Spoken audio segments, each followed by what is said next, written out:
Hi guys, how are you doing? So today is the first day of June, and June is the Pride Month for the members of the LGBTQIA+ members of our society. This is the time that they celebrate their community as well as take pride of who they are.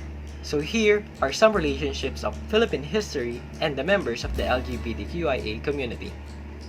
As I've discussed in my previous vlog about the pre-Hispanic Filipino in the Philippines, our society back then exercises equality regardless of gender. Women are known to take the roles of babaylans or katalonans, however, this is not exclusive to their gender. Even the males can be babaylans or katalonans. Due to this, they are significant members of the society, well respected and loved.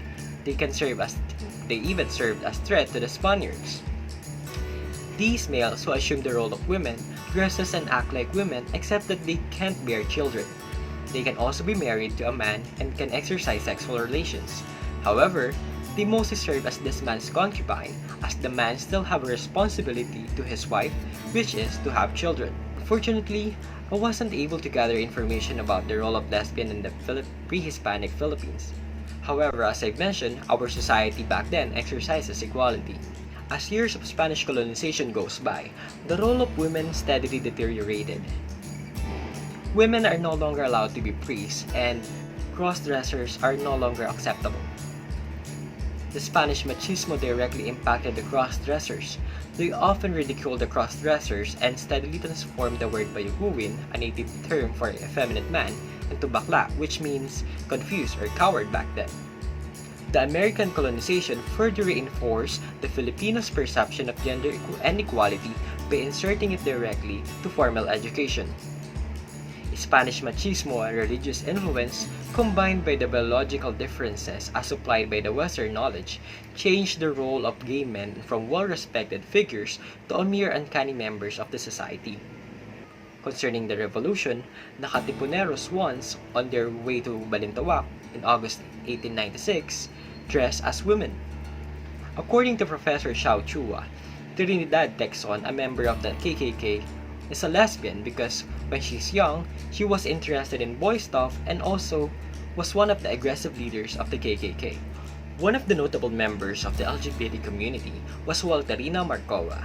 Walterina Marcoa was a Filipino gay man who was forced into labor and sexual abuse as comfort woman by the Japanese. The LGBTQIA community is still fighting for their equal rights and respect from the members of the community, because they have been a subject of ridicule and disrespect through the years. As a help, the Home for the Golden Gays was organized and is a non-profit organization that was founded in the mid-1970s by LGBT rights activist and columnist Justo Justo. This is a care facility in Pasay for the elderly and homeless gays. Unfortunately, it was closed in 2012, leaving some of the members to live in the streets without families.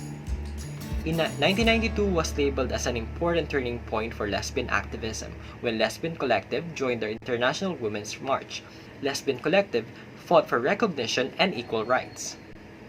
In 1994, the first Pride March was held in the Philippines to speak out their concerns and demand equal treatment from the members of the society. Recently, Sexual Orientation and Gender Identity and Expression Equality Bill was filed by legislators. This aims to prevent discrimination against people regardless of their sexual orientation, identity, or expression, and is currently, unfortunately, the longest-running bill in the Senate. ASEAN Soji Caucus released in November 2017 in time for the ASEAN Summit that the Philippines is shifting to a trend that is more open and accepting of the LGBT issues. This has been seen in the rise of cooperation and acceptance from government officials, especially in municipalities and cities nationwide. So there you have it guys, the LGBTQIA members of our society gave important contributions throughout our history. Hindi sila naging salot. Recently, they are demanding for equal rights. Remember, tao rin sila. Member sila ng society natin. Yung iba sa kanila mas functional kaysa sa iba sa atin. Of anything else, humanity comes first before anything. Humanity comes first before religion, and let people live as they live. Have a great day.